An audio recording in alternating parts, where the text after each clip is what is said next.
Hey everyone, it's Sunday and time for a new episode of Record Collecting with a Quill.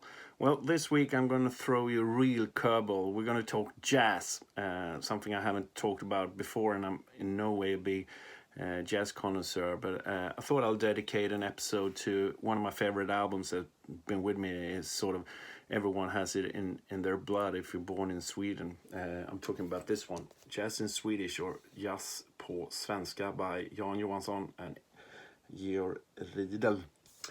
But before we start, you know the drill. Make sure you subscribe and hit the little notice bell and share with your friends. Well, if I haven't lost you already, jazz, you say, well, I'm in no way a big jazz connoisseur. I had a period when I was sort of 16, 17, 18.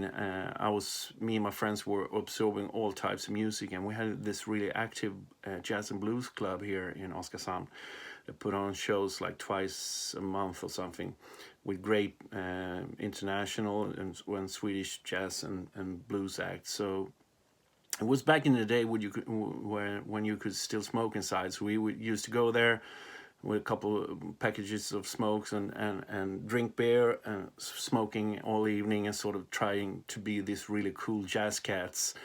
And I never got as far as trying to play jazz, but some of it stuck, and some of it I still do enjoy, like the old stuff, the old cats like Miles Davis and John Coltrane as well. I can enjoy that stuff every once in a while. But on the other hand, the Jazz in Swedish album is one that is sort of a cultural legacy in Sweden. It's the most sold, best-selling jazz album in Sweden ever. It has sold 400,000 copies actually since it was released in 1964. And what kind of music is it? Well, the title says it all, really. Jazz in Swedish. What it is Jan Johansson made arrangements of old Swedish folk songs, but with a jazz touch. It's just him as a pianist and Georg as a bass player. So really sort of striking the Swedish melancholy in a really nice way. It's sort of really slow music, but it has a really Swedish nerve to it. And it's been, as I said, it's really famous here in Sweden. It was when I was a child. It felt like every other sort of TV show had songs from this album in it. And as I said, I enjoy it immensely. It's one of those albums you could put on and it feels like an old friend of yours. It was put together actually. This is actually sort of a compilation album, because it was recorded in 3 different sessions, one in 1962, one in 1963, and one in 1964, and then was released in 64, because it was actually released as 3 EPs. The third one, this one, so it was 3 EPs, and then they put together all of them and compile them on one single album. And Jan Johansson, it was a sort of a really interesting character. He died young. He died as 37 years old in a car crash. He collided with his car with a bus and died instantly. But he made a huge legacy during his 37 years.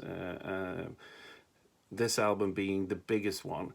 He also made a lot of music for, as I said, Swedish television. He made for movies as well, and he's actually the guy who wrote the theme song for Pippi Longstocking, Astrid Lindgren's, the Astrid Lindgren character, and also the bass player, as I said, Georg Riedel, wrote a lot of stuff for her as well, for all the movies and characters as well, which is rather interesting because it's such a big step from this music.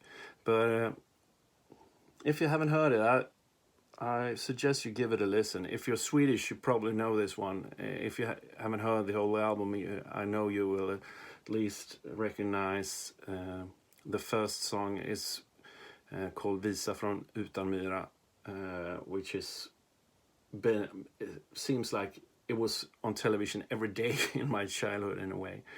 But still a really nice album to listen to if you have nothing else to do and just want to chill out. Another interesting side note on this album, it's been re-released again, and Jan, even though he died, as I said early on, as only 37 years old, he got 2 boys, which are quite famous in their own name, namely Anders and Jens Johansson, famous for playing along others with Ingrid Malmsteen and Stratovarius and more in the heavy metal style of music. But they've been touring around Sweden quite a lot, these 2 cats, playing sort of keeping their father's legacy alive. And they also got the rights to the album, I think 15-20 years ago, and re-released it, remixed and remastered with a lot of bonus tracks as well, which I have somewhere as well on CD. But this is the original release on vinyl, which is, as I said, mandatory to have. And it's getting, even though it's sold, as I said, has sold 400,000 copies, it's sort of easy to find, but it usually fetches sort of, you have to pay a little bit more for it nowadays, because it's one of those albums that everyone should have in their collection, even though if you're not a jazz connoisseur or not. Well, if I haven't lost you already, if you're not into jazz at all and thinking, what the hell is he rambling about? There's only 2 types of music, good and bad, isn't it? And somehow, as I said, this one is one of those that sort of it's in the Swedish, I don't know how to call it. Everyone has it in their blood somehow. I hope you give it a listen if you haven't heard it. It's totally worth it. As I said, I love it to pieces. Yeah, I think that's it for now. It's going to be a short episode. I have a lot of stuff to do. Work and music as well. We're still continuing working on songs for a new album. Unfortunately, I was busy today. The other guys have been rehearsing. I have been rehearsing some other stuff I'm doing here locally. But we'll all get together on Thursday and try to work on some new songs. But stay in there. We'll have some new interesting news coming quite soon. We also released our first show as well for next year. We're playing the festival that got cancelled in Norway last summer. It's on again, so we're gonna come to Norway. Hope to see you all there. We're playing with toy dolls. That's gonna be a lot of fun. I got asthma and I can't breathe. It's going to be tons of fun, I think. Hopefully we'll have some more shows to announce shortly, and a new album coming as well. Well, that's it. I'm rambling now again. Thanks for watching. Make sure you follow us on social media. It's The QUILL Sweden. The QUILL Sweden. See you all again next week. Cheers. Bye.